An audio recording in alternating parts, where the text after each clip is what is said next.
गधे की माँ ज़ेब्रा। ज़ेब्रा अपना खाना खाकर सुस्ता रही थी कि तभी उसे माँ माँ की आवाज़ सुनाई देती है। वो सोचती है, अरे यहाँ पर कौन माँ माँ करके पुकार रहा है। शायद कोई बच्चा अपनी माँ को ढूंढ रहा है। चलो मैं उसकी मदद करती हूँ। ऐसा सोचकर वो आवाज़ की तरफ जाती है। वो देखती है कि एक गधे का बच्चा गड्ढे में गिरा हुआ है और वो अपनी माँ को पुकार रहा है। तब ज़ेब्रा उस बच्चे को गड्ढे से बाहर निकालती है और बच्चे से कहती है, अरे बच्चे, तुम कहाँ से आए हो और तुम्हारी माँ कहाँ है? चलो मैं तुम्हें तुम्हारी माँ के पास ले चलती हूँ।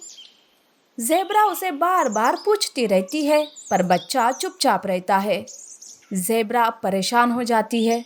उसे कुछ समझ नहीं आता कि गधे के बच्चे को कैसे उसकी माँ से मिलाया जाए।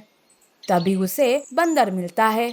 तब वो कहती है, बंदर, तुमने इस बच्चे की माँ को देखा है क्या? अरे मैं कब से इसे इसकी माँ का पता पूछ रही हूँ पर ये कुछ भी नहीं बोल रहा है। अब तुम ही बोलो कि मैं क्या करूँ। अरे, हमारे जंगल में तो कोई गधा नहीं है। तुम एक काम करो, तुम इसे शेर महाराज के पास ले जाओ। वही देखते बैठेंगे कि इस बच्चे का क्या करना है।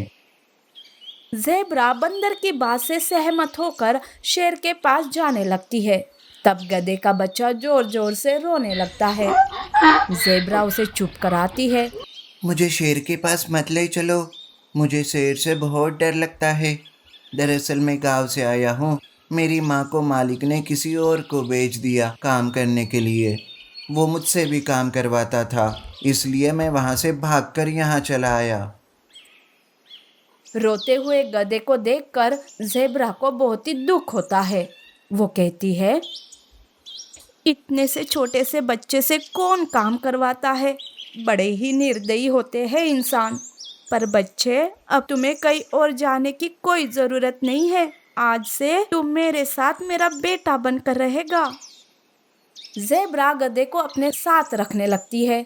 उसका अच्छे से ख्याल रखती है और वो जहाँ भी जाती थी उसे भी अपने साथ ले जाती थी। एक बार वो दोनों घास खा रहे थे कि तभी वहाँ एक सांप आता है। गधा उसे देखकर डर जाता है और चिल्लाने लगता है। माँ, माँ, सांप, सांप, मुझे बचाओ माँ। अरे बेटा, ऐसे भी क्या डरना। जंगल में तो तुम्हें हर पल ऐसी मुसीबत से लड़ना पड़ेगा। तो तुम क्या हर पल मामा कहते रहोगे? हिम्मत करके अपने पैर से सांप को उठाकर फेंक दो। ज़ेब्रा के कहने पर भी गधे की हिम्मत नहीं होती है। सांप आगे गधे के पास आ रहा था। तब ज़ेब्रा आगे जाकर सांप को अपने पैर से दूर फेंक देती है। माँ, मुझे माफ़ कर दो। मैंने आपकी बात नहीं सुनी। मुझ में हिम्मत ही नहीं थी माँ। पर मैं भी क्या करूँ? पता नहीं, मुझे बहुत डर लगता है। कोई बात नहीं बेटा, तुम चिंता मत करो। इस तरह गधा हर बार डरते ही रहता था। हर वक्त अपनी माँ के साथ साथ रहता था।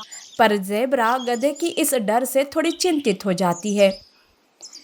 मेरा बेटा ऐसे डरते रहा तो कैसे होगा। उसका डर बाहर निकालना होगा। अब तो उसकी कल परीक्षा लेनी होगी। इससे उसका डर भी जाएगा और उसे मुझसे कितना प्यार है ये भी समझ आएगा। दूसरे दिन ज़ेब्रा अपने दोस्त सियार से मिलकर एक प्लान बनाती है। सियार को खुद पर हमला करने के लिए कहती है। माँ पर होते हुए हमले से गधा डर जाता है। ज़ेब्रा चिल्लाती रहती है, बेटा मुझे बचाओ बेटा। माँ, मेरी माँ, मैं आपको कुछ नहीं होने दूंगा। पूरी हिम्मत से गधा सियार पर टूट पड़ता है और उसे खूब मारने लगता है।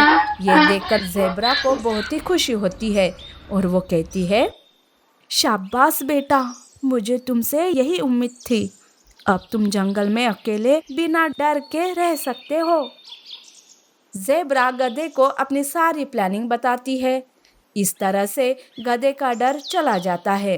माँ अपने बच्चों को हमेशा प्यार तो करती है पर अगर उनमें कोई कमी हो तो उसे भी भर देती है। लड़ती बकरियां और भूखा सियार। बहुत समय पहले की बात है। एक जंगल में दो बकरियां रहती थी। दोनों आसपास आराम से रहा करती थी। दोनों अच्छी दोस्त भी थी। एक दिन दोनों जंगल में अलग अलग घास खा रही थी। घास खाते खाते न जाने अचानक दोनों में किसी बात को लेकर लड़ाई हो गई। झगड़ा बढ़ते बढ़ते इतना बढ़ गया कि दोनों एक दूसरे को मार पीट करने लगी। इस झगड़े को वहां से गुजर रहा एक साधु देख रहा था। साधु ने उन दोनों बकरियों को समझाने की बहुत कोशिश करी। अरे तुम दोनों इस प्रकार से क्यों लड़ रहे हो? तुम दोनों एक दूसरे के दोस्त हो। अगर तुम इसी तरह से लड़ते रहे तो एक दूसरे को काफी घायल कर सकते हो और तुम्हारी लड़ाई का फायदा कोई और उठा लेगा। कृपया कर लड़ाई बंद करो। लेकिन दोनों बकरियों को साधु की बात बिल्कुल समझ नहीं आ रही थी। वो तो अपनी लड़ाई में जूझी पड़ी थी। आज मैं तुझे नहीं छोड़ूंगी। अरे तू क्या छोड़ेगी, मैं ही तुझे नहीं छोड़ूंगी। आई बड़ी न जाने खुद को क्या समझती है और मुझसे ऐसे कैसे बातें कर सकती है। आज तो मैं तेरा कीमा ही बना दूंगी। देखते ही देखते दोनों बकरियों का झगड़ा बहुत बढ़ गया। उसी समय वहां पर से एक सियार गुजरा। सियार बहुत भूखा था और उसके सामने दो हट्टी कट्टी बकरियां थी। आज का शिकार तो इन्हीं का करूंगा। दोनों लड़ रही हैं। इस मौके का फायदा उठाकर मैं इन पर डावा बोल देता हूँ। एक ना एक तो मेरे हाथ में लगी जाएगी। ये सोचकर सियार धीरे धीरे उनकी तरफ बढ़ने लगा। दोनों बकरियां अपने झगड़े में इतनी मगन थी कि उन्होंने अपनी तरफ आते हुए सियार को देखा ही नहीं। लेकिन साधु ये सब देख रहा था। उसने एक बार फिर से बकरियों को अलर्ट करने की कोशिश की। देखो मैं कह रहा हूँ लड़ाई मत करो वरना तुम्हारा बहुत नुकसान होगा। लेकिन बकरियां नहीं मानी। उनमें लड़ाई इतनी हो गई थी कि अब एक दूसरे को उन्होंने घायल करना शुरू कर दिया था और उनकी चोट से खून भी निकल रहा था और सियार के मुंह में वो खून लग गया था। अब सियार की भूख और बढ़ चुकी थी। वो धीरे धीरे शिकार की खोज में आगे बढ़ रहा था। दूर बैठा साधु ये बात समझ गया था कि अगर सियार इन दोनों की लड़ाई में बीच में कूदा तो ये दोनों गुस्से में सियार को ही घायल कर देंगी। लेकिन सियार को ये बात साधु ने जानबूझ के नहीं बताई। सियार धीरे धीरे बढ़ते बढ़ते बकरियों पे हमला कर देता है। बकरियों ने जैसे ही सियार को अपने पास देखा तो दोनों ने आपस में लड़ना छोड़कर उस पर हमला कर दिया। अचानक हुए हमले से सियार अपने आप को संभाल नहीं सका और चोटिल हो गया। वो किसी तरह से अपनी जान बचाकर वहां से भाग निकला।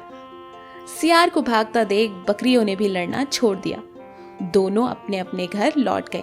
वहीं साधु भी चुपचाप अपने घर चल दिया।